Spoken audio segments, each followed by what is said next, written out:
ఎవ్వడు కొడితే దిమ్మ తిరిగి మైండ్ బ్లాంక్ అవద్దు ఆడే పండుగాడు. ఇది సినిమా డైలాగ్. ఒక్కోసారి దిమ్మ తిరిగి మైండ్ బ్లాంక్ అయ్యేలా కొట్టాలంటే పండుగాడే అవసరం లేదు, జగన్ అయినా సరిపోతుంది. జగన్ మాత్రమే చంద్రబాబును కొట్టే మొనగాడు. అందుకే వాళ్లకు భయం. గ్రాముల్లో కిలోల్లో కాదు, టన్నుల్లో. అవును, టన్నుల కొద్దీ భయం. రాజకీయంగా ఆయన క్యారెక్టర్ అసాసినేషన్ చేయటమే వారి ముందున్న లక్ష్యం. ఇంతకీ ఎవరు వారు అంటారా? పేరు పచ్చ కూలి మీడియా. వీళ్ళ గురించి సింగిల్ లైన్లో ఓ మాట చెప్పనా? జగన్పై విషం, బాబుకు ఊడిగం. మళ్ళీ చెబుతున్నా, జగన్పై విషం, బాబుకు ఊడిగం. ఇదే మీడియా ముసుగులో రోత పత్రికల యజమానుల దినచర్య. జగన్ వ్యక్తిత్వ హననమే పచ్చకూలీ పేపర్లకు చంద్రబాబు ఇచ్చిన టార్గెట్. ఇందులో భాగంగా ఆయనపై అబద్ధాలతో, అసత్యాలతో ప్రతినిత్యం పేపర్లు నింపేస్తుంటారు. జగన్ సీఎం కాకముందు ఇదే తీరు, సీఎం అయ్యాక అదే తీరు, ఇప్పుడు పదవి నుంచి దిగిపోయాక కూడా వీళ్ళది అదే తీరు. చంద్రబాబు అసమర్థ పాలన వీళ్ల కళ్లకు కనబడదు. చంద్రబాబు ఇచ్చిన హామీలు ఎగ్గొట్టి ప్రజల్ని పచ్చిగా మోసం చేయటం గురించి వీళ్ల పెన్ను రాయదు. చంద్రబాబు అవినీతిని వీళ్ల పేపర్ అచ్చేయదు. ప్రజల కష్టాలు వీళ్లకు పట్టవు, జాతి ప్రయోజనాలు వీళ్లకు గిట్టవు. స్వజాతి ప్రయోజనాలు తప్ప వీళ్లకు ఇంకేదీ రుచించదు. ప్రతి నెల బాబు డైవర్షన్ పాలిటిక్స్లో భాగంగా వీళ్లకో స్క్రిప్ట్ ఇస్తారు. దాన్ని బలంగా ప్రజల్లోకి తీసుకెళ్లేందుకు రాత్రంతా నిద్ర మేలుకొని తెల్లారేసరికి తమ పేపర్లు అచ్చేసి జనంలోకి వదిలేస్తారు. అంతెందుకు, రిషికొండ భవనాలు, వైఎస్ఆర్సీపీ నాయకుల అక్రమ అరెస్టులు, సోషల్ మీడియా కార్యకర్తలపై అక్రమ కేసులు, కొట్టుకొచ్చిన బోట్లు, సినీ నటి జత్వాని, లడ్డూల్లో జంతువుల కొవ్వు, కాకినాడ పోర్టు, అదానీ కేసులో జగన్, ఇలా ప్రతి నెల ఏదో ఒక వార్తతో బురద జల్లుతారు. మీడియా ముసుగులో ఉన్న ఈ పచ్చ కూలీల కంటే ఎర్రచందనం కొల్లగొట్టే కూలీలే నయం. అందుకే జగన్ ఢిల్లీ హైకోర్టును ఆశ్రయించారు. ఈనాడు, ఆంధ్రజ్యోతిపై 100 కోట్లకు పరువు నష్టం దావా వేశారు. సెకీతో విద్యుత్ కొనుగోలుపై వారు రాసిన అబద్ధాలు, అచ్చేసిన అసత్యాలు తొలగించాలని కోరారు. ఈనాడు, ఆంధ్రజ్యోతికి సమన్లు వెళ్ళాయి. బాబు ₹6.99 కొంటే నిజాయితీ పరుడట. జగన్ ₹2.45 కొంటే అవినీతి పరుడట. ఇలాంటి వార్తలు రాసే వారిపైన జగన్ యాక్షన్ 5 ఏళ్లకు ముందే మొదలై ఉంటే పరిస్థితి వేరే విధంగా ఉండేది. చూసి చూడనట్టు వ్యవహరించే జగన్ తత్వం వారికి చేతగానితనంలా కనిపించిందా? బాబు పాదధూళి సేవ ఇకనైనా ఆపుతారా? తమ పత్రికల్లో ప్రజల కోసం ఒక్క అక్షరమైనా రాస్తారా? జగన్ దూకుడు ఇకపై కూడా ఇలానే ఉండాలా? ఈ అంశాలపై చర్చించడానికి ముందు రాజ్యసభకు సానా ముద్రను పంపుతున్న బాబు, క్విడ్ ప్రోకోలో భాగంగా నాగబాబుకు త్వరలో మంత్రి పదవి, నారా కొణిదల ఫ్యామిలీపై టీడీపీ సీనియర్లు సీరియస్. ఈ అంశాలపై కూడా చర్చిద్దాం. ఇంతకీ సిబిఐ, ఈడీ కేసులో ఉన్న సానా సతీష్ లోకేష్కు అత్యంత సన్నిహితుడిగా ఎలా మారారు? సానా సతీష్ విషయంలో రాధాకృష్ణ బాధకు కారణమేంటి? రాధాకృష్ణ రాసినట్టుగా ఒక అవినీతి పరుడు సిబిఐని ఎలా ప్రభావితం చేయగలడు? సానా సతీష్ను రాజ్యసభకు పంపాలన్న లోకేష్ ఆలోచన వెనుక ఉన్న దురుద్దేశం ఏంటి? నారా కొణిదల ఫ్యామిలీలు పదవులను పంచుకొని ఏపీలో ఫ్యామిలీ ప్యాక్ పాలిటిక్స్ చేస్తున్నాయా? ఈ అంశాలపైనే మనం చర్చించబోతున్నాం. చర్చలో పాల్గొంటున్నారు కేఎస్ ప్రసాద్ గారు, సీనియర్ అనలిస్ట్, వెంకటరెడ్డి కారుమూరి గారు, వైఎస్ఆర్సీపీ జాయింట్ సెక్రటరీ, కోటంరాజు వెంకటేశ్వరమ్మ గారు, హైకోర్టు అడ్వకేట్. మరి కాసేపట్లో మనతో పాటు జాయిన్ అవుతారు. ఇది అక్టోబర్ 14 నాటి ఆంధ్రజ్యోతి దినపత్రిక. ఒకసారి మనం స్క్రీన్ పైన చూద్దాం. చాలా మంచి వార్త రాశారు రాధాకృష్ణ గారు, చానా ముదురు అని. చూసారా? ఇప్పుడు అర్థమవుతోందా ఆ ముదురు ఎవరనేది? ఇప్పుడు రాజ్యసభకు కొన్ని పేర్లు ప్రకటించిన తర్వాత టీడీపీ నుంచి, కూటమి నుంచి ఆ ముదురు ఎవరనేది ఈరోజు మనకి ఆ రోజు రాధాకృష్ణ గారు ఆంధ్రజ్యోతి పేపర్లో రాసింది చాలా క్లియర్గా అర్థమైపోతుంది. ఈ చానా ముదురు ఏం చేస్తోంది? కూటమి సర్కార్లో చక్రం తిప్పుతున్న రాజ్యాంగేతర శక్తిగా ఎదిగింది. ఎందుకంటే అతను చెప్పిందే ఈరోజు కూటమి సర్కార్లో నడుస్తుంది. పాపం రాధాకృష్ణ గారు చెప్పింది నడవట్లేదు. మంత్రి లోకేష్ పేరు చెబుతూ మంత్రాంగం, మైనింగ్ కాంట్రాక్టులు, పోస్టింగుల్లో హవా. ఇతనేమేం చేస్తున్నాడో చూడండి. మైనింగులు, కాంట్రాక్టులు, పోస్టింగుల్లో హవా చూపిస్తున్నాడు. అన్నీ నేనే అంటూ వారితో మీటింగులు పెట్టుకుంటున్నాడు. ఎక్కడ ఎవరికి ఏ పోస్టింగ్ కావాలన్నా నాకు చెప్పనని అంటున్నారు. మరి ఇది ప్రభుత్వానికి చెడ్డ పేరు కదా. చంద్రబాబు నాయుడు గారు మరి దీనిపైన యాక్షన్ తీసుకోవాలి కదా. సోషల్ మీడియాలో పోస్టు పెడితే అరెస్ట్ చేస్తున్నారు కదా చంద్రబాబు నాయుడు గారి సర్కార్. ఈరోజు ఆ ప్రభుత్వానికి మచ్చ తెచ్చే వార్త ఇది. మరి ఇప్పుడు ఎవరిపైన యాక్షన్ తీసుకుంటారు? సోషల్ మీడియా యాక్టివిస్టులపై పెట్టినటువంటి కేసులు ఎక్కడ కూడా పెడతారా? పెడితే మంచిదే, పెట్టర్లేండి. మంత్రి లోకేష్ పేరు చెబుతూ మంత్రాంగం చేస్తున్నారట. ఈయన గురించి ఇంకా అద్భుతంగా రాశారు. అక్కడ చూడండి, ఎల్లో మార్క్ ఉంది, మనకి హైలైట్ అయింది ఎల్లో. కలర్లో. అందులో చూడండి ఈ చానా ముదురు ఎంత ముదురు అనేది రాధాకృష్ణ గారు రాసింది. మనమేమి సొంతంగా చెబుతున్న మన మాటలు కాదు, రాధాకృష్ణ గారు రాశారు. లాబియింగ్లో ఒకరికొకరు పోటీపడి ఓడిపోవడం వల్ల తలెత్తినటువంటి ఆధిపత్య పోరు నుంచి పుట్టుకొచ్చినటువంటి ఒక వార్త అనేది అంటే మీడియా సర్కిల్లో తిరుగుతోంది, మీడియా సర్కిల్లో వినిపిస్తోంది. నేను చెప్తున్నా ఎస్, ఇక్కడ వినండి, బాగా వినాలి. ఏంటిది? హై ప్రొఫైల్ కేసులోకి దూరి నిందితుల తరపున ఇతనేం చేస్తాడంటే, ఇక్కడ రాధాకృష్ణ గారు రాశారు, ఎంత వేగంగా ఎదిగాడంటే అంతే వేగంగా సిబిఐ ఈడీలకు కూడా దొరికిపోయాడు. సిబిఐ అధికారులతోనే లాబియింగ్ చేసిన ఘన చరిత్ర ఈయనది. బడాబాబులు ఇరుక్కున్న హై ప్రొఫైల్ కేసుల్లో దూరి నిందితుల తరపున సిబిఐ అధికారులకు సొమ్ములు ఎరవేసిన నేపథ్యం ఉంది. ఈ క్రమంలో ఓ సిబిఐ ఉన్నతాధికారి భారీగా లంచం పుచ్చుకున్నట్లు ఆయనే ఆరోపణలు చేశారు. తరువాత అతన్ని అరెస్టు చేసి విచారణ జరపగా మనీ లాండరింగ్ లంచం కేసులో అతను ప్రధాన నిందితుడని సిబిఐ తేల్చింది. 2019లో ఇద్దరు సిబిఐ అధికారులు పరస్పరం అవినీతి ఆరోపణలు చేసుకుని వీధిన పడిన విషయం గుర్తుందా? ఈ రచ్చలో అతనే ప్రధాన పాత్రధారిని జాతీయ మీడియా కోడై కూసింది. మనీ లాండరింగ్ కేసులో ఈడీ అరెస్టు చేసి జైలు కూడా పంపించింది. ఈయన ఎవరు? చానా ముదురు.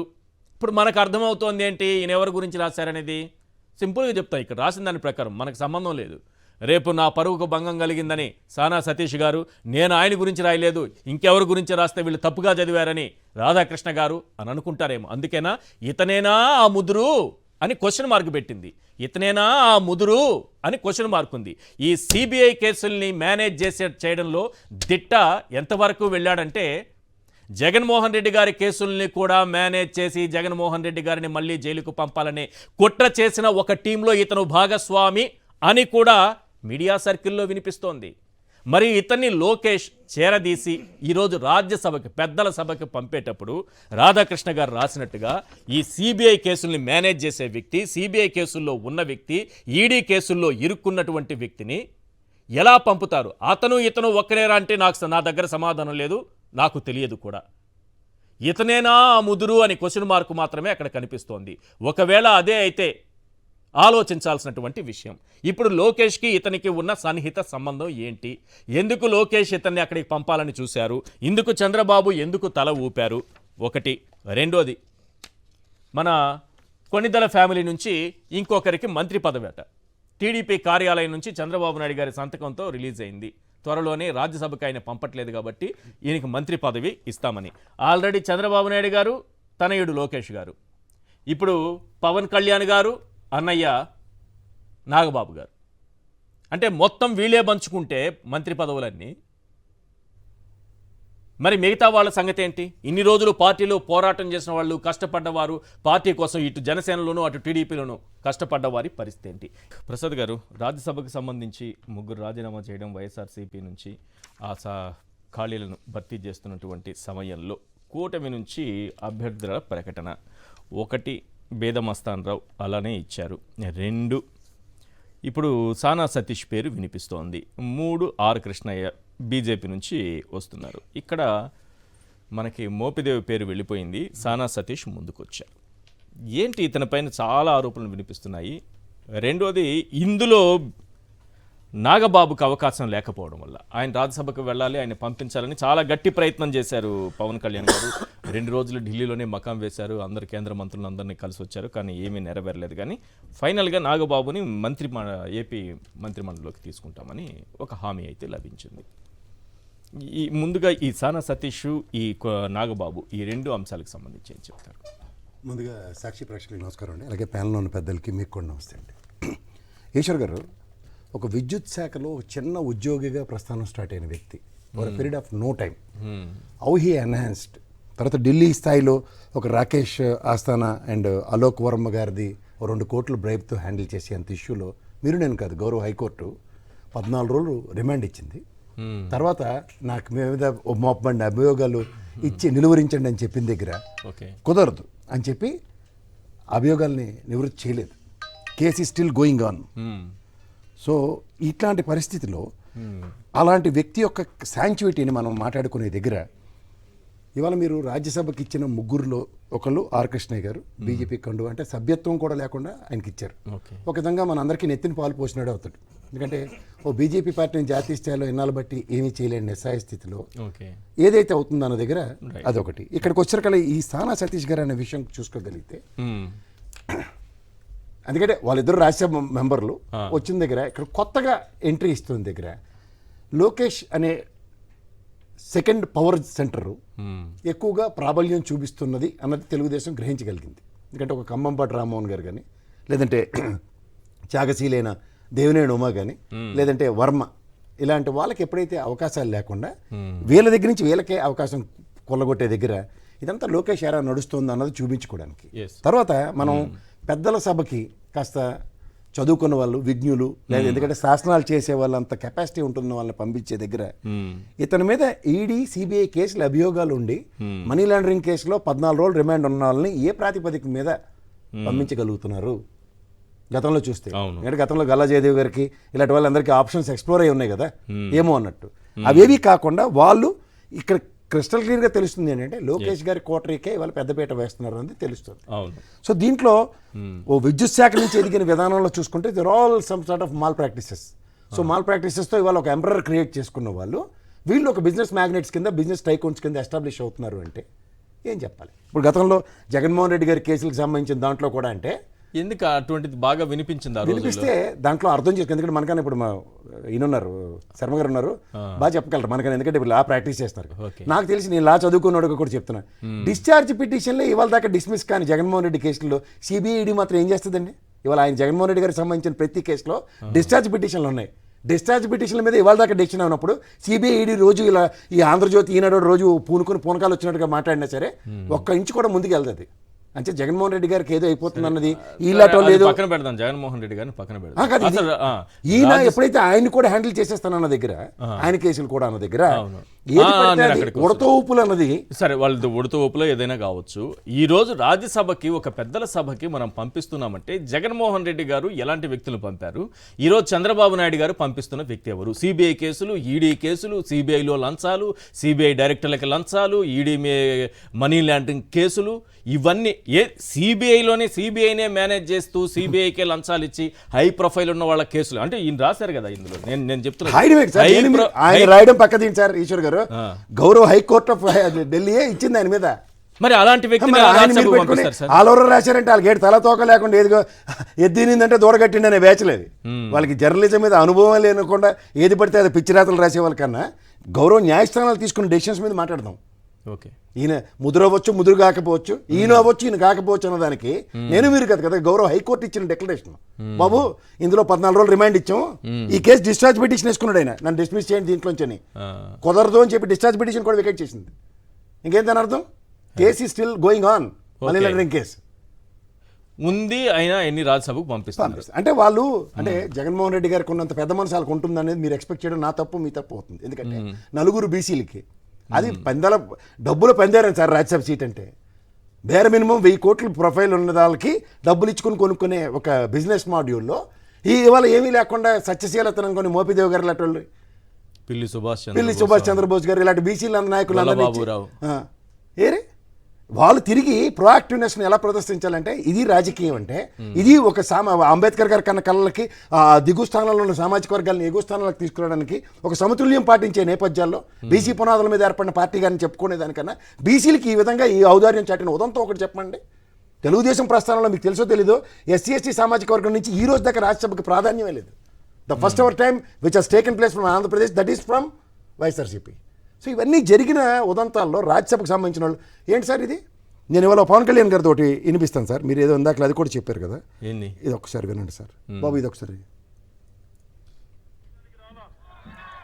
మా అన్నకి మా మేనల్లుడికో టికెట్, మా పెద్దనాన్న కొడుకో టికెట్, మా పిన్ని కొడుకో టికెట్, ఈ కుటుంబ రాజకీయాలు చేయడానికి రాలా. ముక్కు ముఖం తెలియని వాళ్ళు, నాకు సంబంధం లేని వాళ్ళు, కాకపోతే భావజాలంలో ఒకటే విధానం ఆలోచించే వాళ్ళందరినీ నేను ఈ రోజు మీ ముందుకు తీసుకొచ్చాను. అది పలమనేరు దగ్గర నుంచి, పొంగునూరు దగ్గర నుంచి, మదనపల్లి నుంచి మన చిత్తూరు టౌన్ దాకా కొత్త వాళ్ళని తీసుకొద్దాం. ఇవి ఈ కదండి పవన్ కళ్యాణ్ గారు మాట్లాడింది మాట్లాడింది కదా, నేను కాదు కదా. ఓన్ వాయిస్ అని అవును వయసు నా మేనల్ని అన్ని తేనన్నప్పుడు మరి నాగబాబు గారు తమ్ముడే కదా సార్. అన్న సారీ అన్న, ఆయన అన్న ఈయన తమ్ముడు. అదే ఆయన అన్నగారే కదా. ఆ. ఇప్పుడు ఆయనకి ఏ ప్రాతిపదిక మీద? ఇప్పుడు ఆయన ఏమైనా ప్రజాక్షేత్రంలో ఎన్నాళ్ళ బట్టి ప్రూవెన్ ట్రాక్? ఉమ్. ఇదంతటికి ఏంటంటే సార్, మీరు ఎప్పుడైనా సరే ఒకటి గమనించట్లేదు, లా అండ్ ఆర్డర్ మీద ఆయన ఎప్పుడైతే ఒక డెలిబరేషన్ ఇచ్చారు, నేనైతే హోమ్ మినిస్టర్ తీసుకుంటే ఇలా ఉండదని, తర్వాత లా అండ్ ఆర్డర్లో ఎక్కడ కంట్రోల్ లేదు, చాలా ఇబ్బందికర పరిస్థితులు ఉన్నాయి, జాతీయ మీడియా స్థాయిలో మాట్లాడేశారు ఆయన. అవును. మాట్లాడినప్పుడు ఎక్కడో దగ్గర పాసిఫికేషన్ కావాలి కదా, అందుకని గారా మీకు రామారావు గారు ఆయనలో హరికృష్ణ గారు జ్ఞాపకం సార్, వాళ్ళ అబ్బాయి. అవును. ఆయన మినిస్టర్ 6 నెలలు ఉన్నారు. అవును. జ్ఞాపకం ఉమ్. హరికృష్ణ గారు రవాణా శాఖ మంత్రిగా 6 నెలలు ఉన్నారు. తర్వాత ఎమ్మెల్సీ రెన్యువల్ అవ్వలేదు, పదవి అన్న దగ్గర. చంద్రబాబు నాయుడు గారి రాజ్యసభకు మధ్యలో ఒకసారి రాజ్యసభకి పంపించారు, తర్వాత రాజ్యసభకు పంపించారు. అవును. నేను రామారావు గారు ప్రస్తావన చెప్తాను. చంద్రబాబు నాయుడు గారు తెలుగుదేశం వేరు కదా, నేను రామారావు గారు తెలుగుదేశం చెప్తాను. సో ఆ టర్మ్లో ద క్రిటికాలిటీ ఏంటంటే ఈయన హరికృష్ణ గారిని ఒక 6 months ఒక మినిస్టర్గా ఎక్స్ప్లెయిన్ చేసి, తర్వాత within span of no time MLC renewal కానీ ఏ విధంగా జరగనుంది ఒకసారి సాధారణంగా చూసుకోండి. సో ఇక్కడ పరిణామాల్లో ఇవాళ వాళ్ళు చెప్పేదానికి విభిన్నంగా చేసే ఔదార్యం ఉంది ఓన్లీ పవన్ కళ్యాణ్ గారికి జరుగుతుంది.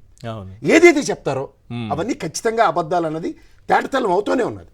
మీకు ఇంకో విషయం చెప్పనా, ఎప్పుడైతే మీరు ఒకటి గమనించండి, అసెంబ్లీ ఎలక్షన్స్ ముందు ఏంటి రంగుల మీద ఏం మాట్లాడారు, బస్సుల మీద ఏం మాట్లాడారు, ఇవన్నీ మీరు గమనిస్తే అక్కడి నుంచి జరుగుతున్న పరిణామాల్లో అసెంబ్లీ వేదికగానే వాళ్ళు నిజాలు ఎలా మాట్లాడుకుంటున్నారో చెప్పండి. అంటే మనం ఇవాళ బట్టకాలు చవతల మీద వేస్తే ఏదైనా జరుగుతుంది. దానికి ఇందాక మీరు ఇంట్రడక్షన్లో చెప్పారు చూడండి, 6 నెలల ఈ ప్రస్థానంలో నెలకు ఒక ఐటమ్. మనం నవంబర్ ఎండింగ్లో మాట్లాడుకుంటూ కూడా చెప్పాం, నెక్స్ట్ మంత్ సబ్జెక్ట్ వచ్చింది సార్ బియ్యం, గ్యాప్ ఉందా, మనం ముగ్గురు అన్న రోజు కూడా. సో ఇవి మనం ప్రిపరేషన్లో మనం నెక్స్ట్ మంత్కి మనం లాస్ట్ వీక్ నుంచి ఒక క్లూ దొరుకుతూ ఉంటుంది, దాని మీద ప్రిపరేషన్లో ఉన్న దగ్గర ఇవాళ రాజ్యసభ అనేది కొత్త విషయం తీసుకొచ్చి నాగబాబు గారు కూడా లిస్టులో ఉన్నారు రాజ్యసభకి రాకుండా. అంటే ఏ ప్రాతిపదిక మీద? ఓకే, ఏ ప్రాతిపదిక మీద? ఇప్పుడు ఇక్కడ మీరు ఫస్ట్ టైం డెబ్యూటెంట్స్ కంటే జనసేన పార్టీ వాళ్ళ రాజకీయం నేర్చుకుంటుంది కాబట్టి అవగాహన కార్యక్రమాలు నేర్పించడానికి ఒక్కొక్కరికి పదవులు ఇచ్చి వాళ్ళు ఏమైనా జగన్మోహన్ రెడ్డి గారు చెప్పినట్టు సాకే కార్యక్రమానికి ఏమైనా తెరలేపారా? అయితే బెదిరిస్తున్నారని చెప్పి బెదిరి నాగబాబు గారికి పదవి ఇచ్చే కార్యక్రమానికి తెరలేపారా? ఎందుకు లా అండ్ ఆర్డర్ మీద క్రిస్టల్ క్లియర్గా చెప్పారు, లా అండ్ ఆర్డర్ కంట్రోల్ లేదు, మేము సమాధానం చెప్పుకునే నిస్సాయ స్థితిలో ఉన్నామని ఆయన చెప్పాడు కదా. జనసేనలో బీసీలు లేరా, ఎస్సీ ఎస్టీలు లేరా, వాళ్ళకి ఎవ్వరా ఉండరా, వాళ్ళని రాని మీరు ఇవాళ ఉన్న కందుల దుర్గేష్ గారిని తీసుకోండి, పవన్ కళ్యాణ్ గారిని తీసుకోండి, ఇంకెవరైనా తీసుకోండి, నాగబాబు గారిని తీసుకోండి, మనోహర్ గారిని తీసుకోండి, కాబోయే నాగబాబు గారు పక్కన తీస్తే మిగిలిన ఉన్న వాళ్ళందరూ ఆ సామాజిక వర్గం కన్నా ఎగువ ఉన్న వాళ్ళు తప్ప ఎవరైనా తక్కువ అంటుంది. మరి ఆయన మాట్లాడారు, ఆయన ఎక్కడో పలమనేరు నుంచి చెప్పుకుని వచ్చారు. సో ఇక్కడ ఈ కాంట్రడిక్షన్ లో వాళ్ళకి సామాజిక వర్గ ఈక్వేషన్స్ తప్ప ఇంకేం కనబట్టలేదా? సో నేను అంటుంది ఇవాళ మీరు రాజకీయాలు చేయండి సార్, ఎవరు లేదు ఈ పాడడానికి మీరు ఆ మాటలు చెప్పేది ఏంటి? జగన్మోహన్ రెడ్డి గారు అందరూ రెడ్డి సామాజిక వర్గంగా పెద్ద పెట్టేస్తారంటే ఎన్నిసార్లు ప్రూవ్ చేయాలి? అది కాదు అని చెప్పడానికి నేను అంటుంది దీనికి కూడా మనం చెప్పక్కర్లే, certain things has to come from hearts mouth అని వాళ్ళంతటి వాళ్ళే అసెంబ్లీ వేదికలుగా చెప్తున్నారు. అవును, మీరు గమనించారా? ఆద్యంతం ఈ 6 నెలల మన మీద బురద జిల్లి దారునికి ఏదైతే ఉన్నాయో వాళ్ళంతటి వాళ్ళే. చాగంటి కోటేశ్వర గారు ఇవాళ కూడా తెలుగుదేశం ఆధ్వర్యంలో ఉన్న ఒక ప్రముఖ పదవి పొందిన తర్వాత ఆ ప్రవచనాలు వీళ్ళందరూ చెప్తున్నారు, మీరు అది గమనించుకోండి. ఎందుకంటే వాళ్ళు చేస్తే 3 రాజధానులు, ఆర్థిక రాజధాని విశాఖపట్నం అని చదవండి. ఏం చెప్పారు సార్ మీరు, అబ్బా ఏం చెప్పారు సార్ అని వాళ్ళు ఔదార్యం చాడతారు. విద్యుత్ మీటర్లు, ఉరుగు మీటర్లు, ఉరితాళ్ళని రాసేస్తాడు. అవును, ఈ లేస్తే విద్యుత్ మీటర్లతో ఒక సంస్కరణ జరుగుతుంది. అంటే మీరు ఎలా మాట్లాడుతున్నారు, ఏం చేస్తున్నారు అన్న దానికి మీరు చెప్పవలసిన సమాధానం తప్ప అని చెప్తారు. అది చూడండి, పంతులు గారు చూడండి వెనకలకి చెప్తూ ఉండేవారు, శంఖంలో పోస్తాను కానీ తీర్థం అవుదని. వీళ్ళు చేస్తే అప్పప్ప నా భూతో నా భవిష్యత్. కానీ వీళ్ళు మాట్లాడవలసిన ఏంటి? బూసీ పునాదుల మీద ఏర్పడిన మా తెలుగుదేశం పార్టీ నుంచి ఈసారి బీసీలకి జగన్మోహన్ రెడ్డి గారిని ఆచరిస్తూ ఎంతమందికి పదవులు ఇస్తున్నాం చూడండి చెప్పండి. ఆయన ఇచ్చిన పదవులు లల్లి లాక్కుని నేను ఇస్తానని చెప్పి ఇక్కడ అడ్వాంటేజ్ పొందిన ఏకైక వ్యక్తి ఎవరంటే వేదమస్తానరావు గారు. ఆ మోబీదేవి ఎర్రబాగులో ఎక్కడున్నాడో ఒకసారి ఎత్తుక్కుంటే ఇక్కడ సముచిత స్థానంతో ఆనాడు ఎదురు డబ్బులు ఇచ్చి పదవి ఇచ్చారు, ఆ డబ్బులే మళ్ళీ ఇక్కడ వెనక్కి ఇచ్చి మళ్ళీ తీసుకుని హ్యాపీగా బ్యాలెన్స్ షీట్ టాలీ చేసుకునే ఏకైక వ్యక్తి ఎవరంటే వేదమస్తానరావు గారు. సో ఇక్కడ మీరు ఒక బెదిరింపు ధోరణికి పెద్ద ఆయన భయం పడుతుంటే నిలువరించడానికి ఆ బెదిరింపు పడే వ్యక్తులు కాకుండా నా టీంలోంచి అని లోకేష్ గారు ఇస్తున్న విధానం ఒకసారి గమనించగలిగితే, బెదిరిన చంద్రబాబు నాయుడు గారు దేనికి? లా అండ్ ఆర్డర్ సక్రమంగా లేదు, జాతీయ స్థాయిలో చర్చనీయాంశం అవుతుంది దగ్గర మమ అని పాసిఫికేషన్ తెప్పించడానికి నాగబాబు గారికి హరికృష్ణ గారిలా పదవి ఎరేశారు. రాజ్యసభకి ప్రయత్నాల్లో జాతీయ స్థాయిలో ఇటు నుంచి అటు తిప్పి ఆర్ కృష్ణయ్య గారిని హ్యాపీగా బీజేపీకి తీసుకున్నారు. మిగిలిన వాళ్ళిద్దరూ తెలుగుదేశం పేరుతో. ఎస్, అంటే జాతీయ స్థాయిలో ఎదగడానికి అవకాశం ఎక్కడికక్కడ నిలువరించబడుతుందన్న విషయం గమనించుకోగలిగితే రైట్. జరగబోయే పరిణామాలు ఏమంటారని, 10 ఏళ్ళు ముఖ్యమంత్రిగా మీరుంటేనే మేము కంటిన్యూ అవుతాం, మీకు ఆద్యంతం సపోర్ట్ ఇస్తాం దగ్గర ఢిల్లీ వేదికగా మీకు సపోర్ట్ ఎలా వస్తుందో ఎలా పోతుందో చూడండి. ఇదే ఈ సానా, ఎవరో తెలియని సానా, ముదురన్న రాసిన, ఆయన చెప్పిన దానికి వ్యతిరేకంగా జరుగుతున్న ప్రతి వార్త మీరు చూసుకోండి. ద మోర్ ఇంటెండెడ్, ఇది ఇలా అయితే నచ్చట్లేదు, ఇది చంద్రబాబు గారి విజన్ ఆయన ఎక్స్ప్రెస్ చేస్తున్నాడు ఏబిఎన్ రాధాకృష్ణ. అవును. బట్ ఆయన విజన్కి అవుట్ ఆఫ్ ద విజన్ ఇక్కడ జరుగుతున్న పనులు పరిణామాలు. సో మనం చెప్పక్కర్లేదు, అవతల already India A team and India B టీములు రెడీగా ఉన్నాయా? రైట్. వెంకటరెడ్డి గారు, ఎలాంటి వాళ్ళని రాజ్యసభకు పంపాలి, ఎలాంటి వాళ్ళని వైఎస్ఆర్సీపీ పంపింది, ఎవరెవరికి ఎలాంటి వారికి అవకాశాలు కల్పించింది? ఈరోజు రాజ్యసభ సీట్ అంటే చంద్రబాబు నాయుడు గారి అవకాశం ఉంటే ఆయన ఇచ్చే పరిస్థితుల్లో కోట్ల రూపాయల ప్యాకేజీలకే రాజ్యసభ సీటు లభిస్తుందనేది మరోసారి ప్రూవ్ అయినట్టేనా? రెండోది, ఇన్ని ఆరోపణలు, ఈడీ కేసులు, సిబిఐ కేసులు, ఇన్ని ఆరోపణలు ఉన్న వ్యక్తికి ఎందుకు ఇచ్చినట్టు? ఈశ్వర్ గారు, ముందుగా మీకు ప్యానల్లో ఉన్న అందరికీ, అట్లానే సాక్షి టీవీ ప్రేక్షకులందరికీ నమస్కారాలు. ముందుగా 3 రాజ్యసభ స్థానాలు సక్రమంగా వచ్చినాయి అంటే సక్రమంగా రాలా. చంద్రబాబు నాయుడు గారు ఏ రోజన్నా సక్రమంగా పనులు చేశాడా అంటే ఏ రోజు సక్రమంగా చేసిన దాఖలాలు లేవు కదా. ఇప్పుడు ఆయన నడుపుతున్న పార్టీ సక్రమంగా వచ్చింది కాదు, ఆయన ఉన్న హెరిటేజ్ సక్రమంగా వచ్చింది కాదు. ఇప్పుడు ఈ రాజ్యసభ స్థానాలు 3 కూడా సక్రమంగా వచ్చినాయి కాదు. ఎందుకంటే 26 దాకా అసలు వాళ్ళకి రాజ్యసభ స్థానాలు రావు. ఎందుకంటే ఆంధ్రప్రదేశ్ రాష్ట్రానికి సంబంధించినటువంటి 11 రాజ్యసభ స్థానాలకి వైఎస్ఆర్ కాంగ్రెస్ పార్టీ 11 రాజ్యసభ స్థానాలు, వైఎస్ఆర్సీపీ అభ్యర్థులే ఉన్నారు. వైఎస్ఆర్సీపీకి సంబంధించి ఉన్న ఏ రాజకీయ పార్టీకి ఇక్కడ అవకాశం లేదు. బట్ ఎమ్మెల్యేలు బలం వాళ్ళకు ఉంది కాబట్టి ఆ బలంతో 26 తర్వాత అంటే 2026 సంవత్సరం జూన్కి ఖాళీ అవుతుంది. అప్పుడు వాళ్ళకి ఎమ్మెల్యేల బలం ఉంది కాబట్టి వాళ్ళకి రాజ్యసభ అనేది అప్పుడు వస్తుంది. కానీ దాదాపుగా ఒక 2 సంవత్సరాల ముందే, అంటే సంవత్సరన్నర ముందే ఇప్పుడు రాజ్యసభ స్థానాలని 3 రాజ్యసభ స్థానాల చేత రాజీనామాలు చేయించి 3 రాజ్యసభ స్థానాలని అక్రమమైనటువంటి మార్గంలో తీసుకున్నారు. ఇది పాయింట్ నెంబర్ 1. అంటే ఇది సక్రమంగా వాళ్ళకి వచ్చింది కదా, వాళ్ళు సక్రమంగా వస్తే ఎవరికి ఇచ్చుకున్నారా ఏందా అనేది అదో పాయింట్లో డిస్కషన్. ముందు అక్రమంగా వచ్చింది, దాంట్లో ఎవరికి ఇచ్చారనే దాని మీద ఇప్పుడు సానా సతీష్ ప్రముఖంగా ఈ రోజు చర్చనీయాంశం. ఎందుకు చర్చనీయాంశం అంటే దాదాపుగా 2 నెలలు కూడా కాల తెలుగుదేశం పార్టీకి సంబంధించినటువంటి ఆ గజ్జి పత్రిక ఆయన గురించి రాసింది. ఏమని? శానా ముదురు అని చెప్పి ఏదైతే మెయిన్ పేపర్లో హెడ్డింగ్ రాసి ఫస్ట్ వార్త, ఇతను రాజ్యాంగేతర శక్తిగా వ్యవహరిస్తున్నాడు ఇక్కడ అని చెప్పి. అలాంటి రాజ్యాంగేతర శక్తిని ఈరోజు రాజ్యసభకు పంపించారు. మొన్నటిదాకా ఏ పదవుల్లో లేకుండానే మొత్తం సెటిల్మెంట్ల నుంచి వ్యవహారాల దగ్గర నుంచి మొత్తం ఏదైతే నోవాటెల్ హోటల్లో 9వ ఫ్లోర్లో ఉండి నడుపుతున్నాడని అనేటటువంటి వార్త నుంచి మళ్ళీ 3వ ఫ్లోర్లోనో 7వ ఫ్లోర్లోనో ఇంకేదో దుకాణాలు పెట్టి నడుపుతున్నాడు అన్న దగ్గర నుంచి, అంటే వాళ్ళు రాయలే అది, ఆ దాంట్లో వేరే వార్తల్లో ఉన్నాయి ఆయన్ని. అక్కడి నుంచి ఈరోజు రాజ్యసభకు పంపించారు. అంటే భారతదేశంలో అత్యున్నత సభకి ఈ రాజ్యాంగేతర శక్తిని పంపించారు. అసలు ఇతని చరిత్ర చూస్తే నిజంగా ఆయన ఇన్స్పిరేషన్ తీసుకోవాలి సార్. ఎదగాలంటే ఎవడైనా కూడా చంద్రబాబు నాయుడు ఎట్టు ఎదిగాడో ఈయన కూడా అట్టానే అక్రమ మార్గంలో ఎదిగాడు. ఎందుకంటే ఒక పాలిటెక్నిక్ చదువుకున్నటువంటి ఒక వ్యక్తి, కాకినాడలో పుట్టినటువంటి వ్యక్తి ప్రపంచ స్థాయిలో అంతర్జాతీయ ఏదైతే బ్రోకర్, పవర్ బ్రోకర్ స్థాయికి ఎదిగాడు. అంతర్జాతీయ స్థాయి పవర్ బ్రోకర్. ఇది చిన్న ఆషామాషి విషయం కాదు. ఈయన చానా ముదురు కాదు, ప్రపంచ స్థాయి ముదురు. ఇంత చానా కాదు సార్, ఆ చెప్పలేనంత ముదురు. వీళ్ళు కొద్దిగా రాశారు చానా అని. ఎందుకంటే వాళ్ళ తండ్రి ఏదైతే ఎలక్ట్రిసిటీ డిపార్ట్మెంట్లో ప్రభుత్వ ఉద్యోగంలో ఉండి చనిపోతే కారుణ్య నియామకం ద్వారా తనకు ఉద్యోగం వచ్చింది. సో ఏఈ జాబ్లో ఎలక్ట్రిసిటీ డిపార్ట్మెంట్లో చేసి సస్పెండ్ అయ్యాడు. అక్కడ సస్పెండ్ అయిన తర్వాత మకాం హైదరాబాద్కి మార్చాడు. మార్చి ఎలా మోసాలు చేయాలి, ఎందుకంటే అక్కడ సస్పెండ్ అయ్యాడంటే మోసం చేస్తారు కదా, సస్పెండ్ అయ్యేది లంచాలు తీసుకుంటేనే ఇంకోటి. సో ఇక్కడ చిన్న ఇక్కడే సస్పెండ్ చేసాం, మనం ఇట్లా కాదు ఎలా ఎదగాలనే దానికి పెద్ద పెద్ద స్కెచ్లు వేసి, యమధర్మరాజు సినిమాలో అవతారం అనే క్యారెక్టర్ ఉంటుంది, మోహన్ బాబు ఎట్లా ఎమ్మెల్యే అయిపోతాడు, ఆ టైప్కి ఒక 100 రెట్లు ఎలా మనం పవర్ బ్రోకర్గా ఎదగాలని చెప్పి పెద్ద పెద్ద వాళ్ళందరినీ పట్టుకొని సిబిఐ కేసు ఉందా, ఈడీ కేసున్న లిస్టులు తీసుకుంటాడు, సుప్రీంకోర్టులో కేసులున్న లిస్టులు తీసుకుంటాడు, హైకోర్టులో కేసులున్న లిస్టులు తీసుకుంటాడు, ఎవరి దగ్గర నడుస్తుంది, ఈ కేసు ఎవరు నడుపుతున్నారు, అప్పుడు సిబిఐ డైరెక్టర్గా ఏ కేసు నడుపుతుంది ఎవరు, ఈడీలో ఎవరు నడుపుతున్నారు, సుప్రీంకోర్టులో ఎవరు బెంచ్లోకి వెళ్తుంది పెట్టి నేను వాళ్ళని మేనేజ్ చేస్తానని చెప్పి ఏదైతే ఆ బడా పారిశ్రామికవేత్తలో లేదంటే బడా చీటర్లో వాళ్ళందరి దగ్గర డబ్బులు తీసుకొని పవర్ బ్రోకర్, దాని తర్వాత హవాలా ద్వారా మనీలు. దీంట్లో వీళ్ళకి మెయిన్ క్లయింట్, పెద్ద క్లయింట్ ఒక అతను ఉన్నాడు.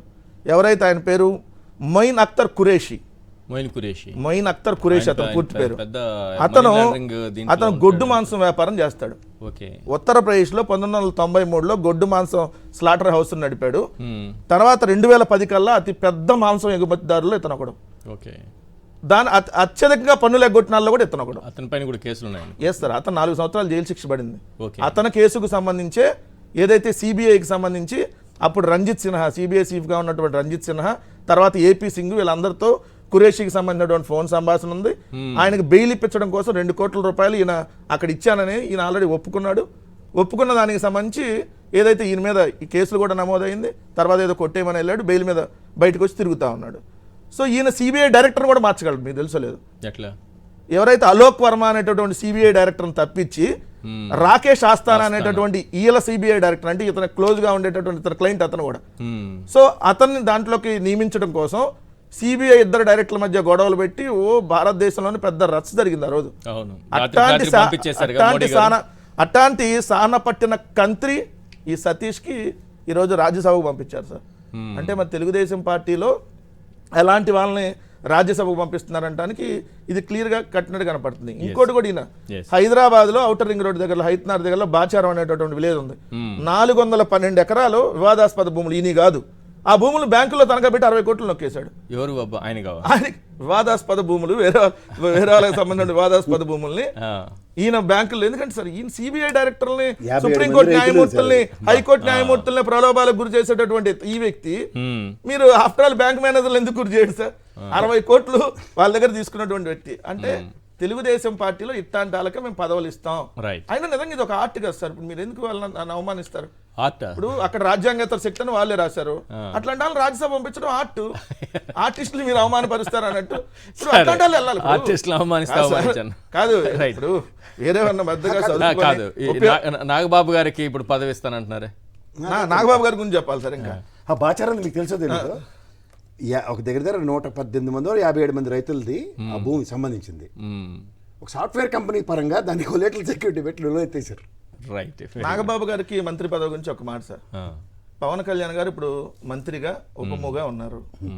నాగబాబు గారు రేపు మంత్రి కాబోతున్నారు. ఇంకొక 2 ఉన్నారు సార్. వాళ్ళకు కూడా ఇచ్చేస్తే సంపూర్ణ మంత్రివర్గం అయింది. ఎవరంటే ఒకటి కిరా కార్పి, 2 జబర్దస్త్ ఆది. వాళ్ళని కూడా ఇచ్చేస్తే పవన్ కళ్యాణ్, నాగబాబు, జబర్దస్త్ ఆది, కిరా కార్పి మంత్రివర్గంలో వీళ్ళే కదా మనకు కావాల్సిందే. ఎవడన్నా మంత్రివర్గంలో జబర్దస్త్ రోజా గారు వచ్చి ఎమ్మెల్యే మినిస్టర్ అయినట్టు వీళ్ళు కూడా అందరూ అయిపోవాలన్నది కాదు సార్. నా పిచ్చి నా ఛానల్ పెట్టాడు ఎవరు పెట్టి రాత్రిపూట ఏం ట్వీట్ పెడతాడు ఆయనకి తెలియదు. ట్వీట్లు పరమ బూతులు పెడతాడు, ఒకరి వాళ్ళ మధ్య గొడవలు పెడతా ఉంటాడు. ఆయన పిచ్చెక్కి ఏమవుతాడు ఆయనకే తెలియదు. అట్లాంటి వాళ్ళు మంత్రివర్గంలో తీసుకుంటారంటే ఈ రాష్ట్రం ఎట్టిపోతుంది. ఇంకా ఇది పవన్ కళ్యాణ్, నాగబాబు, రేపొద్దున ఐపరాది, కిరాకార్పి, ఇంకెవరిని ఉంటే ఈ జబర్దస్త్ టీం వాళ్ళు కూడా తీసుకోండి. సంపూర్ణ మంత్రివర్గం ఉంటుంది అప్పుడు. ఇంకెవరు కూడా అసలు మీ దాని కూడా డిస్కస్ చేయరు. లేకపోతే నాగబాబు మంత్రి పదవి ఏందండి? కానీ ఉప ముఖ్యమంత్రిగా కీలకమైన నేత జనసేనలో ప్రచారం చేశాడు సార్. పాపం పిఠాపురం వెళ్ళి హైపరాది కూడా పాపం ఎమ్మెల్సీ ఇచ్చి ఆయన కూడా మంత్రి ఇవ్వండి. తిరిగి మొత్తం అందరినీ ప్రజలందరినీ ఉత్సాహపరిచాడు.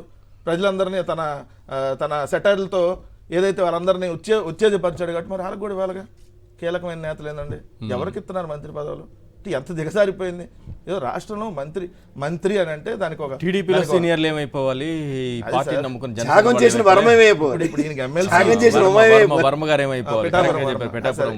ఎమ్మెల్సీగా ఉన్నటువంటి యనమల రామకృష్ణుడు ఆయన సీనియర్ కదా. సరే ఆయనకు లేకుండా వాళ్ళ కొత్తగా ఈయనకి ఎమ్మెల్సీ ఇచ్చంట, మళ్ళీ మంత్రివర్గంలో తీసుకుంటారంట. దాంట్లో మళ్ళీ సామాజిక వర్గం చూడండి. నేనేం చెబుతాడు, నేను కులాలను కలుపుతున్నా, మతాలను కలుపుతా, ఏంటి అన్ని ఒక సామాజిక వర్గానికి ఇస్తారా? ఇప్పుడు రేపొద్దున ఇప్పుడు 3 ఉన్నాయి మంత్రి పదవులు నీకు, రేపు ఇస్తే 4, 4లో 3 ఒకటే సామాజిక వర్గం కదా. నాదెండ్ల గారు వేరు కదా, నాదెండ్ల తప్ప మిగతా 3 ఒకటే సామాజిక వర్గం. కందుల దుర్గేష్, పవన్ కళ్యాణ్, నాగబాబు అందరూ ఒకటే సామాజిక వర్గం అవుతారు కదా. మళ్ళీ నువ్వేం కులాలను కలుపుతా అంటావు, మతాలను కలుపుతా అంటావు.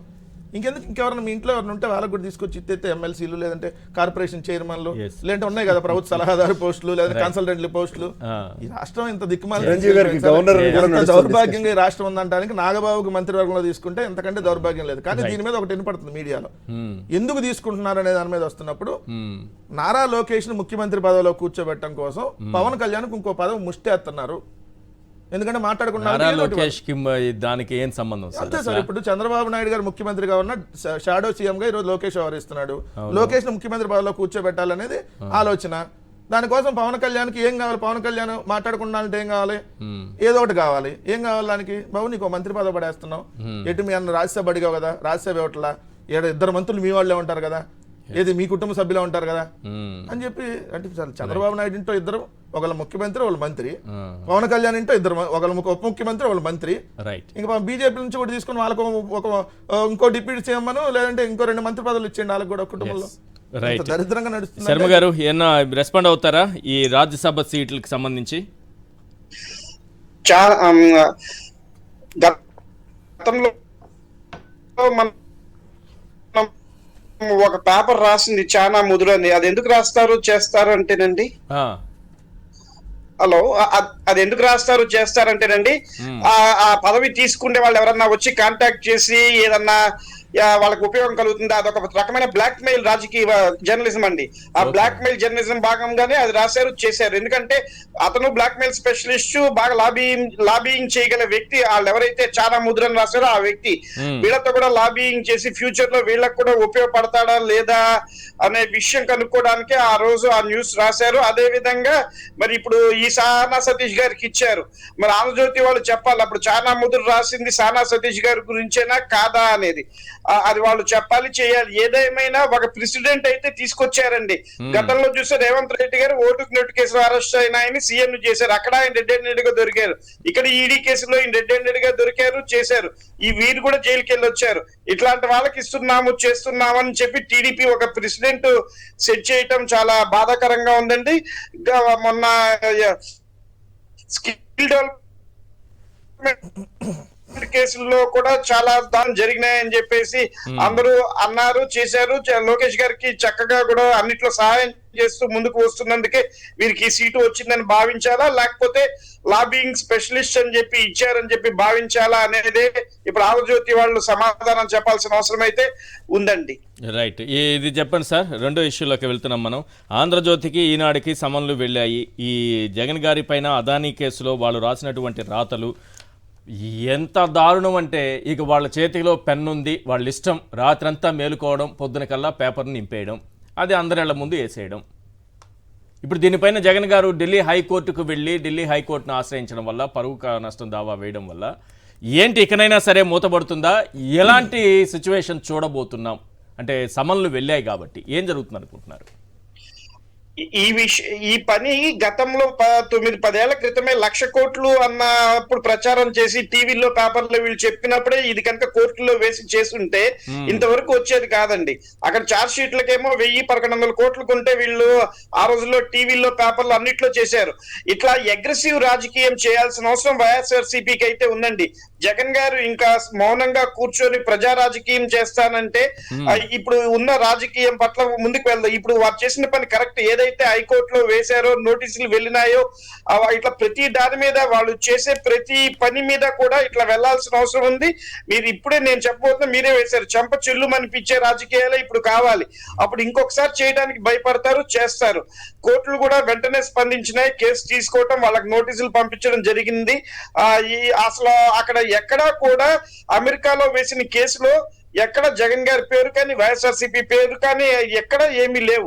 ఏమీ లేనప్పుడు జగన్ గారే తీసుకున్నారని చెప్పి ఆరోపిస్తూ జనాల్లో ఒక ముద్ర వేయడానికి, స్టాంపు గుద్దేటట్టుగా ప్రవర్తించే తీరు పట్ల జగన్ గారు కోపోద్రుక్తులై ఈ కేసు వేశారు, చెందారు. చట్టపరంగా వారు తీసుకున్న నిర్ణయం మంచిది. ఇప్పుడు ఈ కోర్టులో నోటీసులు వెళ్ళిన తర్వాత కోర్టుకి క్షమాపణ చెప్పాలి. వీళ్ళు క్షమాపణ చెప్పకపోతే కనుక ఏదైతే పరువు నష్టం దావా వేశారో దానికి ముందుకు వెళ్లాల్సి వస్తుంది. గతంలో చూస్తే రాహుల్ గాంధీ గారికి కూడా ఇదే విధమైన నోటీసులు వెళ్ళినప్పుడు చేసినప్పుడు వారు ఎక్కడా కూడా క్షమాపణ చెప్పలేదండి. చెప్పనప్పుడు అది మోడీ విషయంలో గుజరాత్ లో ఉండే మోడీలందరూ చోర్స్ అనే పదం అన్నారు. ఇప్పుడు ఇది కూడా ఎక్కువ కాలం ఉండదండి. 1 సంవత్సరం 18 నెలల లోపలే ఈ కేసు ఒక నిర్ణయానికి వస్తుంది. హైకోర్టు నుంచే వెళ్ళినాయి కాబట్టి వీళ్ళు ప్రత్యక్షంగా సారీ చెప్పి వాళ్ళ టీవీలో పేపర్లో మేము జగన్ గారి నుంచి ఇది అనలేదు, చేయలేదు అని చెప్పాలి. లేకపోతే వాళ్ళు 100 కోట్ల పరువు నష్టం దావా కట్టడానికి రెడీ అవ్వాలి. అంతేకాకుండా క్రిమినల్ చర్యలు కూడా ఉంటాయండి. వాటికి కూడా వీళ్ళు సమన్లు వెళ్ళిన తర్వాత కూడా ఇలాంటి వార్తలు అంటే రేపు ఎప్పుడో కేసు హీరింగ్ ఇవేవో చాలా ఉంటాయి కదా, మీకు అది తెలియాలి, నాకు ఆ టెక్నాలజీ రాదు. కానీ విషయం ఏంటంటే ఈ రోజు రేపు కూడా రాసుకుంటూ పోతారు వాళ్ళ ఇష్టం. ఏం జరుగుతుంది సార్? సమన్లు ఇచ్చింది ఎందుకు? అప్పుడు ఏంటంటే ఇవన్నీ కూడా కోర్టుకి పెడతారు సార్. ఇట్లా వీళ్ళు రాసినవన్నీ కూడా even though the court summons was issued by the honourable court, they are repeating offence అంటారు. ఇది ఆ అఫెన్స్ అదే రిపీట్ చేస్తున్నారు, చెందుతున్నారంటే కోర్టు మీద కానీ ప్రజల దగ్గర మీద కానీ ప్రెస్ మీద కానీ వీళ్ళకి ఎక్కడ సదాభిప్రాయం లేదు అనేది కోర్టు సీరియస్ గా తీసుకుంటుంది. కనీసం వాళ్ళు అప్పుడు క్షమాపణలు చెప్తున్నా సరే అగ్రెసివ్ గా జరిమానా వేసి క్షమాపణ చెప్పమనే అవకాశం ఉందే తప్ప, సరే ఏదో తెలియక చేసిన తప్పు కాదు, వీళ్ళు రిపీటెడ్ అఫెండర్స్ గా ఉన్నారు, వీళ్ళకి ఇదే పని, వీళ్ళు దీంతో పాటు ఆ గతంలో వీళ్ళు ఏదైతే రాశారో 1,00,000 కోట్లు అవన్నీ కూడా మెన్షన్ చేస్తే బాగుంటుందండి. వీళ్ళు రిపీటెడ్ గా చేస్తున్నారండి. ఈ ఒక్క విషయంలోనే కాదు, తిరుపతి లడ్డు విషయంలో కానీ అన్ని విషయాల్లో చేస్తున్నారని కోర్టు దృష్టికి వెళ్తుంది. కోర్టు ఇది సీరియస్ గానే తీసుకుంటుందే తప్ప మళ్ళీ మళ్ళీ రాస్తే ఏదో తెలియక చేశారు. ఇప్పుడు మనం మాట్లాడుతున్నామండి, ఏదో అనుకోకుండా ఒక తప్పు దొర్లింది అనుకోండి, ఎవరైనా తప్పు అంటే దానికి మనం క్షమాపణ అడగచ్చు. కానీ పెన్ను పేపర్ లో వచ్చేటప్పుడు చేసేటప్పుడు 2-3 ఎడిటర్లు ఉంటారు, వాళ్ళకి 10 గంటల టైం ఉంటుంది దాన్ని సెట్ చేసుకోవడానికి. మళ్ళీ నోటీసు పంపించిన తర్వాత మళ్ళీ దానికి సారీ చెప్పే అవకాశం ఉంటుంది. అవన్నీ ఉన్నప్పుడు వీళ్ళు ఏమి చేయకుండా ఉంటే కనుక తప్పుగా భావిస్తారండి. రైట్, మీరేం చెప్తారు సార్?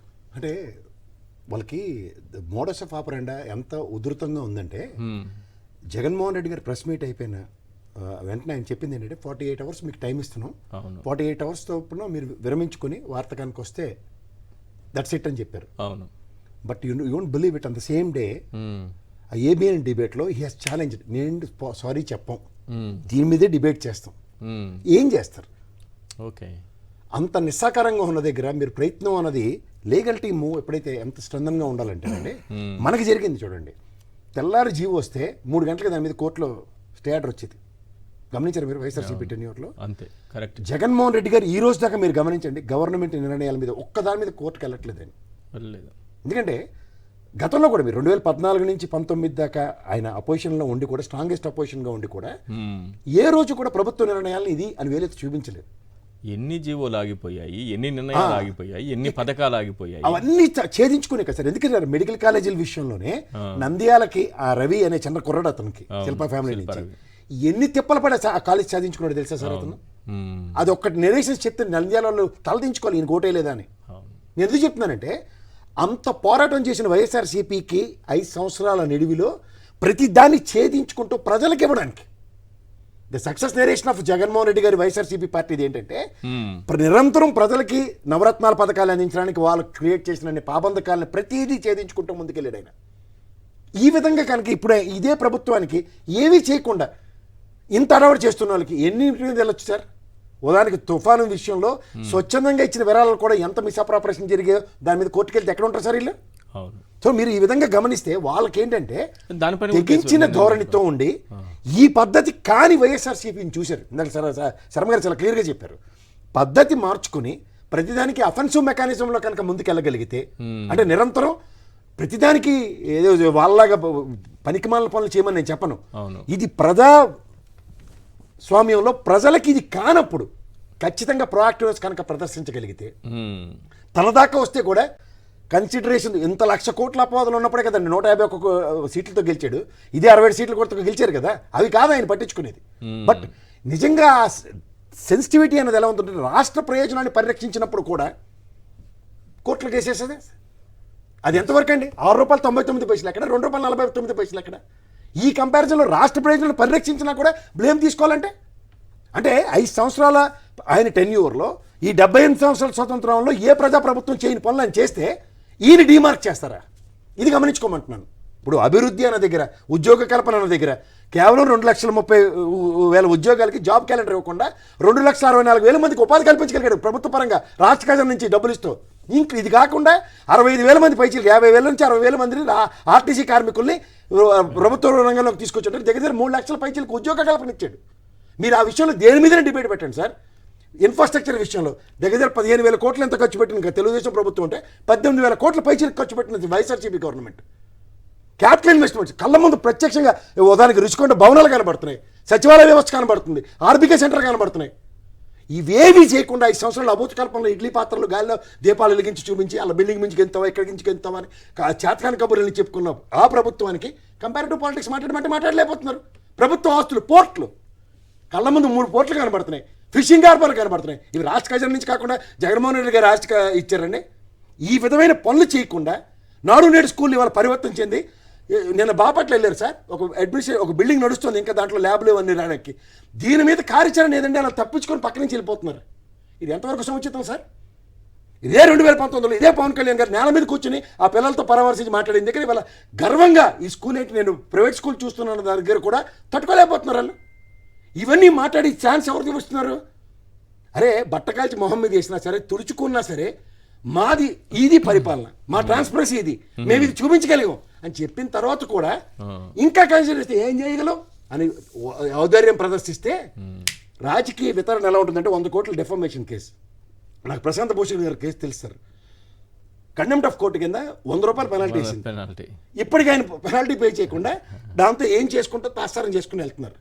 ఇది అంది దగ్గర అందరికీ జరుగుతుంది అన్నది చాలా తప్పు. ఎందుకంటే వాళ్ళ సెల్ఫ్ గోల్ ఎక్కడ ఉందంటే తిరుపతి లడ్డు విషయంలో గౌరవ సుప్రీంకోర్టే ముట్టుకెళ్ళేసింది. అవును, ఇంతమంది మనోభావాలతో ఆడుకునే హక్కు మీకు లేదని. మీకు అర్థమైందా? ఈ హక్కుల్ని ఈ పేపర్లు మాధ్యమాల త్రూగా భంగపరుస్తున్నప్పుడు, మనిషి యొక్క ఆధ్యాత్మిక చింతనను కూడా శంకించేంత స్థాయికి దిగజారిపోతున్నప్పుడు గౌరవ కోర్టులు ఎందుకు ప్రతిస్పందించావు సార్? ఇవాళ అయిపోయేది కాదు ఈ కథ. ఫాస్ట్ ట్రాక్ లో మీకే కాదు 2 నెలలు అంటే నోళ్ళు మూతపడతాయా? కనీసం ఈ కేసులోనైనా ఎన్నో చాలా రాసుకుంటూ వచ్చారు. మొన్నటికి మొన్న కంటైనర్ అదే డ్రగ్స్ వచ్చాయి కంటైనర్, వాళ్ళు ప్రచారం చేసినంత ఎవడు చెప్పినా నమ్మనంత, ఎవడు పోయి ప్రజలకు చెప్పినా నమ్మనంతగా ప్రచారం చేశారు. ఇప్పటికి కూడా జగన్మోహన్ రెడ్డి మనం చెప్పాల్సింది ఇదే గౌరవ సభ్యురాలు కడప నుంచి కొత్తగా ఎదిగిన ఎమ్మెల్యే గారు ఇదేంటండి 6 నెలల్లో అక్కడ వినూత్నంగా విపరీతంగా బిహేవ్ చేస్తారు కంపారిటివ్గా లాస్ట్ టైం అన్నది వాళ్ళ నోట్లోంచి వాళ్ళ చెప్పిన మాటలే. ఇసుక విషయంలో మీరు గారు జవహర్ గారు నిలబడి బాబు గతంలో వేరే జవహర్ గారు ఆయన జ్యోతుల నెహ్రూ గారు ఆయన నిలబడి బాబు నేను గతంలో అపోజిషన్ పార్టీ అనుకోరు ఇప్పుడు మీ దగ్గర ఉన్నాను, మా రాష్ట్రంలో మా ప్రాంతంలో ఎత్తుకెళ్ళిపోతున్నారని ఆయన ముచ్చుకుంటే కూడా స్పీకర్ గారు పర్లేదు తర్వాత మాట్లాడదాం అన్నట్టుగా తప్పిస్తున్నా సార్ ఆయన చెప్పుకోవాల్సింది చెప్పాడు. మీరు కాదు సార్, ఒకటి సత్యశీలత అకౌంటబిలిటీతో పనిచేసిన ఒక ప్రభుత్వాన్ని వేలెత్తి చూపించే దమ్ము ధైర్యం మీకు ఉండాలి అంటే 4 వేలు మీ పక్క చూపిస్తున్నాను. జగన్మోహన్ రెడ్డి గారికి డ్రగ్స్ అంటగట్టి రాసినప్పుడు కంటైనర్ లో అది లేదని తెలియని తర్వాత వీళ్ళంతా క్షమాపణలు చెప్పాలి కదా. ఎవరికి చెప్పాలి? చెప్పాలా లేదా? ప్రజలైనా నిలదీయాలా లేదా? కాదండి, ఇలా దులుపుకుని పక్కకి వెళ్ళిపోతే ప్రజలు కూడా నిలదీయాలా లేదా? అవాస్తవాలను నమ్మినందుకు సిగ్గుపడాలి కదా. నమ్మిన వాళ్ళు, ఇది ప్రజాస్వామ్యం సార్, నమ్మిన వాళ్ళు సిగ్గుపడాలా లేదా?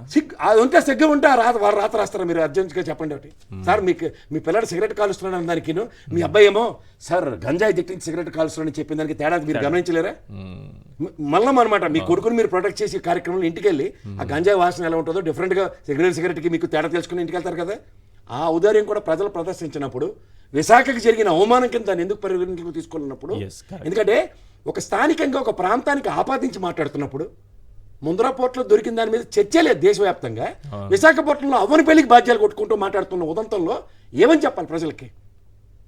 ఒక ప్రాంతం ఒక దశాబ్దాల చరిత్ర కలిగిన విశాఖ పోర్టులో ఈ విధంగా జరుగుతుందా అని నిజంగా స్థానికంగా ఉన్న ఎంప్లాయీస్తో సైతం అందరూ కూడా కట్టుదిట్టమైన ఏర్పాట్లో సిబిఐ కూడా ఏమీ లేదని సత్యశీలత ప్రదర్శించినప్పుడు రాసిన దాన్ని వాళ్ళు వేయాలి సార్. ఇలాంటి వాళ్ళ మీద డెఫామేషన్ కేసెస్, మూకమ్మడి డెఫామేషన్ కేసెస్ ఎప్పుడైతే వీళ్ళ మీద పడతాయో వీళ్ళు రాసివన్నీ దరిద్రాలు, వీళ్ళు రాసివన్నీ తప్పులు, చెప్పివన్నీ అదేదో అంటారు చూడండి, చెప్పి శ్రీరంగనాథులు చేసి యథపనులని ఇది ఎప్పుడైతే ప్రజలకి వేలెత్తి చూపించగలుగుతారో ఖచ్చితంగా వ్యవస్థ తిరగబడాలి వీళ్ళ మీద. సిబిఐ లాంటి వ్యవస్థ how dare you to Visakha port వీళ్ళు మొహాలు ఎక్కడ పెట్టుకుంటారో సార్ ఆలోచించుకోమనండి. అప్పుడుగా ఛాలెంజ్లు పెడతాను డిబేటు ఎవరు చెప్తారంటే సిబిఐలు ఎత్తుకెళ్ళిపోతారు. ఢిల్లీ 30,000 మంది అమ్మాయిల కిడ్నాప్ కాదని వాళ్ళే అసెంబ్లీ మీరు ఏదైనా చెప్పండి సార్.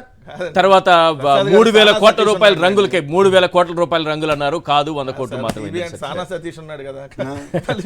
రైట్, మీ పార్టీ ఎక్కాల్సిన రైలు అదేదో జీవితకాలం లేట్ ఏదో చెప్తూ ఉంటారే, ఎప్పుడో చేయాల్సిన పని జగన్మోహన్ రెడ్డి గారు ఆలస్యంగా చేశారా? దానివల్ల చాలా నష్టపోయారనేది చాలా క్లియర్గా అర్థమవుతుంది. ఇప్పుడు చెప్పారు కదా డ్రగ్స్ కేసు ఒక ఎగ్జాంపుల్గా చెప్పారు సార్. ఇంకా కూడా వేయాలి సార్ ఇప్పుడు, ఎందుకంటే ఇప్పుడు ఈ 2 పత్రికలే కాదు, పలు రకాల టీవీ ఛానళ్ళు ఇంకా దుష్ప్రచారం చేస్తూనే ఉన్నాయి స్టిల్. ఇప్పుడు ఈనాడు అండ్ ఆంధ్రజ్యోతి మీద వేశారు, ఈటీవీ, TV5, మహా న్యూస్, ఏదైతే ఏబిఎన్ టీవీ దీనికి సంబంధించి కొన్ని యూట్యూబ్ ఛానళ్ళు వీళ్ళందరి మీద కూడా డిఫర్మేషన్ యాక్ట్ వేయాలి. లేదంటే నిరంతరం బురదగక్కుతున్నటువంటి కొంతమంది మనుషుల్ని కూర్చోబెట్టి తప్పుడు సమాచారాన్ని తీసుకెళ్తా జగన్మోహన్ రెడ్డి గారిని, వైఎస్ఆర్ కాంగ్రెస్ పార్టీని, ఆంధ్రప్రదేశ్ రాష్ట్ర ప్రజానికాన్ని నాశనం చేయాలనేటటువంటి తలంపుతో వెళ్తున్నటువంటి వాళ్ళని ఖచ్చితంగా వేయాలి. 2 డిఫర్మేషన్ యాక్ట్ వాళ్ళు సమర్థించుకుంటారా క్షమాపణ అని. కడుపుకు అన్నం తినేవాడేవాడు ఇట్లాంటి టైటిల్స్ పెట్టి రాయడు సార్. నేను 4 టైటిల్ చూపిస్తాను. ఎందుకంటే ఈటీవీ అండ్ ఏబిఎన్, అమెరికాలో అదానిపై కేసు, ఎఫ్ఐఆర్లో జగన్ పేరు అని ఒకసారి చూపించండి. ఇది ఆంధ్రజ్యోతి, ఏబిఎన్ టీవీ. అమెరికాలో అదానిపై కేసు, ఎఫ్ఐఆర్లో జగన్ పేరు. ఇదొకటి. తాడేపల్లిలో ప్రకంపనలు రేపుతున్న అదాని కేసు, జగన్ కేల్ ఖతం. 2 ఏబిఎన్, ఇది ఈనాడులో అదాని నుంచి జగన్ 1750 కోట్ల లంచం. ఈయన మధ్యలో ఆ రోజు రామోజీరావు నుండి మధ్యలో ఆయన ఇచ్చాడు తీసుకొచ్చి. తర్వాత అదాని లంచం కేసు అడ్డంగా దొరికింది జగన్. వీటి మీదే కదా ఆయన దాంట్లో ఎఫ్ఐఆర్లో అమెరికాలో ఏం నమోదు చేశారు, అదానికి సంబంధించినటువంటి కేసు ఏంటి, దాంట్లో అసలు నా పేరు ఎక్కడన్నా ఉందా, నేను కుదుర్చుకుంది అదానితో నా ఒప్పందం అని క్లియర్ కట్గా నా పరువును డ్యామేజ్ చేస్తా, ఇదిగోండి ఈ విధంగా తప్పుడు సమాచారాన్ని ప్రజల్లోకి తీసుకెళ్తున్నారు, వీటి మీద మళ్ళీ అదే దినపత్రికలో అందరికీ కనపడే విధంగా, ఏదో బుడ్డలో చివరిలో ఏదో మూలన కాదు, అందరికీ కనపడే విధంగా క్షమాపణలు చెప్తూ ఇంకోసారి ఇటువంటి వార్తలను ప్రచురించకుండా ఉండేటట్టుగా తీసుకోమని జగన్మోహన్ రెడ్డి గారు వేశారు. సో ఇప్పుడు ఏం సమాధానం చెబుతారు? ఎన్ని రాసింది వీళ్ళే కదా, ఇంకా డిలీట్ చేయాల అయ్యే ఉన్నాయి, ఇంకా లోపల అలానే యూట్యూబ్లో ఉన్నాయి, గూగుల్లో కొడితే వస్తాయి, అలానే ఉన్నాయి కాబట్టి. సో మరి వాటన్నిటి మీద ఎప్పుడు నిర్ణయం తీసుకుంటారంటే వీళ్ళకి ఒకటి అలవాటు అయిపోయింది ఈశ్వర్ గారు. అదే సినిమాలో బొమ్మరిల్ సినిమాలో వీలైతే 4 మాటలు కుదిరితే ఒక కప్ కాఫీ అంటారు సరదాగా. వీళ్ళు కాకపోయినా రోజుకు ఒక 4 అబద్ధాలు రాయాలి, కుదరకపోయినా సరే ఒక 2-3 విషప్రాతాలు రోజు రాయాలి.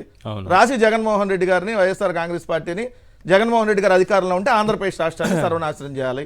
ఇది ఒక టార్గెట్ గా పెట్టుకున్నారు. ఇప్పుడు కాదు సార్, 2005 నుంచి నిరంతరం విషయం కప్తానే జగన్మోహన్ రెడ్డి గారు రాజకీయాల్లోకి రాకముందు నుంచి మొదలు పెట్టారు. తర్వాత రాజశేఖర రెడ్డి గారి మీద ముఖ్యమంత్రిగా ఉన్నప్పుడు అక్కడెక్కడ సెలయేర్లు బాలుతున్నాయి అని కూడా రాశారు, జలయజ్ఞం ధనయజ్ఞం అని రాశారు. అంత దుర్మార్గంగా వ్యవహరించి తర్వాత కుటుంబంలో దూరి రాశారు ఇష్టానురీతిలో. వైఎస్ఆర్సీపీని లేకపోతే జగన్మోహన్ రెడ్డి గారిని అభిమానించే వాళ్ళు కానీ పార్టీ కార్యకర్తలు కానీ ఈ దూకుడు ఇలాగే ఉండాలని కోరుకుంటున్నారు. ఉంటుందా? 100% ఇంకా దూకుడుగా వెళ్తాం. ఉంటుందా సార్? లేటుగా ఇప్పటికే ఆలస్యం కాదు కదా సార్. మేము పత్రిక కాదు కదా సార్, పత్రిక ఇప్పటికైనా మారుతారు, ఆధారాలతో ప్రోయాక్టివ్ గా ప్రతి దానికి ఒక ప్రొయాక్టివ్నెస్ క్రియేట్ చేయాలి అక్కడ ఆఫీస్ లో. ఒరిజినల్ ఇది మన ఆయంలో జరిగింది, ఇది దీని మీద ఖచ్చితంగా డిఫర్మేషన్ కేసు ఎందుకు వెళ్ళకూడదు అన్నది కనుక మొదలైతే మూకుమ్మడి దాడి అంటారు, అనేక అంశాల మీద వెళ్తాం. ఇంకా ఎక్కడా కూడా వదిలేటటువంటి ప్రసక్తి లేదు. ఇప్పుడు ఏదైతే మా సోషల్ మీడియా కార్యకర్తల మీద కేసులు పెట్టిన దాని మీద జగన్ గారు చాలా బాగా రియాక్ట్ అయ్యి వాళ్ళ కుటుంబ సభ్యులకి ఇంకా అండగా వాళ్ళకి ఇంకా గమనించలేదు.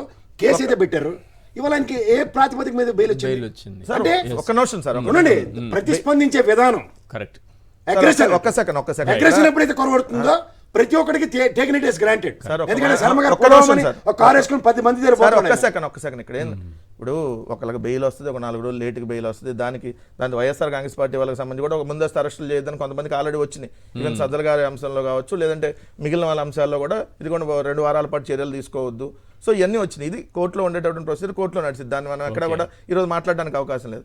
బట్ మా పార్టీ కార్యకర్తలకు ఎలా అండగా ఉంటుంది, వాళ్ళ కుటుంబాలకు ఏ విధంగా మేము ధైర్యం కల్పిస్తా ఉన్నాము, సో ఎక్కడన్నా ఇన్సిడెంట్ జరిగితే మేము వాళ్ళకి లీగల్ టీమ్గా ఎలాంటి రెస్పాండ్ అవుతున్నాం అనే దానికి ఇప్పుడు మీరు ఇవన్నీ కేసులు చూస్తూ ఉంటే ఎక్కడికక్కడ ప్రొయాక్టివ్గా ప్రతి నియోజకవర్గానికి లీగల్ టీం పెట్టారు. నియోజకవర్గానికి లీగల్ టీం పెట్టి కార్యకర్తలు కూడా ఏమనుకున్నారు తెలుసా, సరే మీరు ధైర్యం కల్పిస్తారు ఏదో కల్పిస్తారు కానీ జగన్మోహన్ రెడ్డి గారిపైనే ప్రతిరోజు ప్రతి నెల ఏదో ఒక కేసు తీసుకొచ్చి ఆయనకు వృద్ధి చేస్తూ ఆయన ఎలా బయటపడతారు ఇప్పుడు దీని నుంచి అనే ఆ కార్యకర్తలు కూడా కాదు అలా అనుకోవాలని వీళ్ళు ఏమీ రాసేది. ఎందుకంటే కార్యకర్తలు నైతిక స్థైర్యం దెబ్బతీయాలి. ఇదిగోండి జగన్మోహన్ రెడ్డి గారు నా కేసు దాంతో పాటు చంద్రబాబు ఏం పాలన చేస్తున్నారు, ఏం హామీలు ఇచ్చి ఇప్పుడు ఆ discussion కాదు జరగకూడదు. సార్, ఈ రోజు మద్యం ఫుల్ గా కిక్ ఎక్కుతుంది. వాళ్ళు చెప్పిందే కదా, 99 రూపాయలకు మంచి కిక్ ఎక్కే మద్యం ఇస్తున్నాను వాళ్ళే చెప్తున్నారు. ఫుల్ కిక్ బెల్ షాపులని. ఈ డిస్కషన్ రాకూడదు. Right. అమ్మ ఒడి డబ్బులే అంటే అట్లా మంది ఇస్తున్నాం కదా 99 రూపాయలకి, అది ఏం బ్రాండ్లు అందుతున్నాయి ఒకసారి చూసుకోండి అంటున్నారు. వాళ్ళు చెప్పిందే So, ముందు. ఈ discussion అమ్మఒడి మనం ఇస్తే ఏదో నాన్నకు బుడ్డని రాసి శర్మ గారు ఏదో రియాక్ట్ అవుతున్నారు. శర్మ గారు మ్యూట్ లో ఉన్నట్టుంది, ఒకసారి చూసుకోండి సార్ ఆడియో. చెప్పండి సార్ ఈశ్వర్ గారు నమస్తే. చెప్పండి. చెప్పండి చెప్పండి చెప్పండి. ఆ ఏదైతే మీరు అంటున్నారో అంతకు ముందు మీరు అన్నట్టుగా గతంలో ఎప్పుడు కూడా ఇంత అగ్రెసివ్ గా వెళ్ళలేదు సార్ వైఎస్ఆర్సీపీ. ఇట్లా అగ్రెసివ్ గా వెళ్తే తప్ప వీళ్ళని ఆపలేం సార్. ఎందుకంటే అన్నిటికీ తెగించి ఉన్నారు వారు, మీడియా పరంగా కానివ్వండి, జనాల పరంగా కానివ్వండి. అంతర్జాతీయంగా ఆంధ్రప్రదేశ్ పరువుని తీయడానికి, జగన్ గారి మీద మచ్చ వేయడానికి రెడీగా ఉన్నప్పుడు చేసినప్పుడు, ఇప్పుడు ఏదైతే పాటిస్తున్నారో ఇదే పద్ధతిలో ముందుకు వెళ్తే తప్ప వైఎస్ఆర్సీపీ ఈ మీద ఉన్న నమ్మకాన్ని ప్రజల్లో పోకుండా కాపాడుకోగలదని నా అభిప్రాయం sir. Right sir, thank you sir. చర్చలో పాల్గొన్నందుకు కోటంరాజు వెంకటేశ్వర గారు, కేఎస్ ప్రసాద్ గారు, వెంకటరెడ్డి కారుమూరి గారు,